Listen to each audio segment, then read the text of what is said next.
CM Pushkar Singh Dhami has issued strict instructions regarding the SOPs. He has directed a high-level committee to probe on this helicopter crash. Technical experts panel to issue strict SOPs. Very important.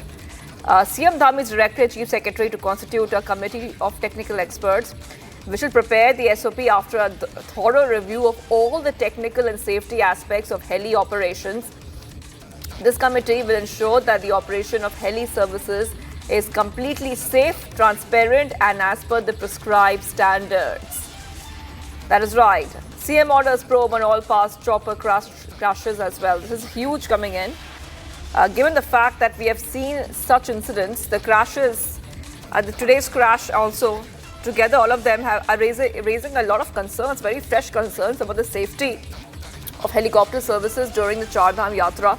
Several accidents have been reported in recent years on the Kedarnath route. In response to past incidents, officials had rescued helicopter sorties by 60 flights per day. Let's go straight across to my colleague who is joining us, Ratan Negi. Ratan, this is huge coming in because we have seen similar crashes, all past chopper crashes, come back into focus because what was the reason for that? Now, that is something that needs to be investigated. It looks like an inquiry on that, a committee on that will be constituted by, and this is a committee of technical experts. Yes, Ratan. देखिए निश्चित तौर से अभी यात्रा का आगाज जो है लगभग 1.5 महीना भी पूरा नहीं हुआ और ऐसे में 4 से 5 हेलीकॉप्टर के लगातार यहाँ पे दुर्घटना होने के समाचार मिले। दुखद समाचार सबसे ज्यादा अब का मिला है जिसमें कैजुअलिटी यहाँ पर 7 लोगों की होगी। इससे पहले भी अगर हेली सेवाओं की बात की जाए तो केदारनाथ धाम में हेलीपैड पर पहुंचने से पहले ही हेलीकॉप्टर दुर्घटनाग्रस्त हो गया था। एयर एम्बुलेंस से उसमें उन लोगों को सुरक्षित बचाया गया।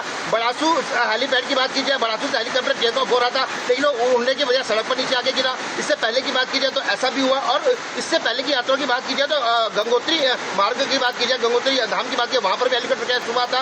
तो कहीं ना कहीं ये चिंता का विषय कि आखिर यह हो क्यों रहा है, ये एक बड़ा विषय है और इसी को गंभीरतापूर्वक लेके हुए आज मुख्यमंत्री जो निर्देश दिए, मुख्यमंत्री ने हेलीकॉप्टर संचालन को लेकर के सख्त राज्य में एक एसओपी बनाने के एक बात यहाँ पर कही है, दिशा निर्देश दिए। मुख्य सचिव को मुख्यमंत्री के आज के निर्देश दिए। इसमें राज्य में हुई हेलीकॉप्टर दुर्घटना को गंभीरता से मुख्यमंत्री धामी ने लिया है। हेलीकॉप्टर संचालन को कड़े निर्देश यहाँ पर जारी करने की बात कही है, एक एसओपी तैयार करने की बात यहाँ पर कही गई है जिसमें ये बात निकल कर आएगी कि हेलीकॉप्टर की तकनीकी स्थिति की पूर्ण जांच और उड़ान से पूर्व मौसम की सटीक जानकारी लेना अनिवार्य किया जाए, ये बात यहाँ पर निकल कर आई है। मुख्यमंत्री ने मुख्य सचिव को निर्देश किया है कि तकनीकी विशेषज्ञों की एक समिति का गठन किया जाए जो हेली संचालन की सभी तकनीकी व सुरक्षा पहलुओं की गहन समीक्षा कर एसओपी तैयार करेगी। इसके साथ ही मुख्यमंत्री ने आज की दुर्घटना को लेते हुए जो गंभीर दुर्घटना हुई यहाँ पर, यह दुखद हादसा हुआ है, इसकी जांच उच्च समिति से इसकी जांच करने के लिए कहा है और यदि कोई व्यक्ति या कोई संस्था इसमें जिम्मेदार होती है तो उसके खिलाफ सख्त से सख्त कार्रवाई की जाएगी। मुख्यमंत्री का साफ तौर पर कहना है कि उत्तराखंड जो है ये हेली सेवाएं यहाँ के लिए महत्वपूर्ण है, कनेक्टिविटी के लिए महत्वपूर्ण है। तीर्थाटन, आपदा प्रबंधन, आपातकालीन सेवाओं में इसकी बहुत जरूरत पड़ती है और लोगों की सुरक्षा को प्राथमिकता दी है।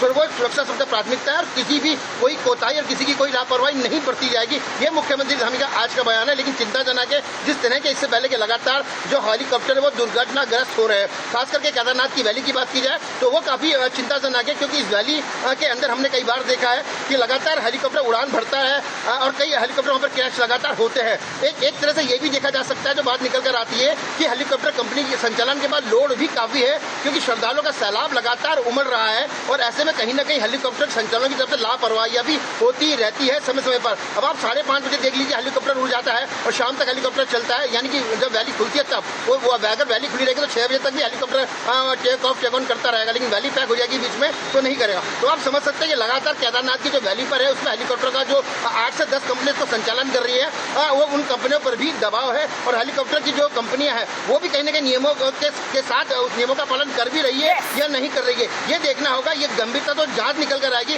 उसमें सारी बात क्लियर हो जाएगी। जी Yes, Ratan, I will be coming back to you because rescue operation is still underway.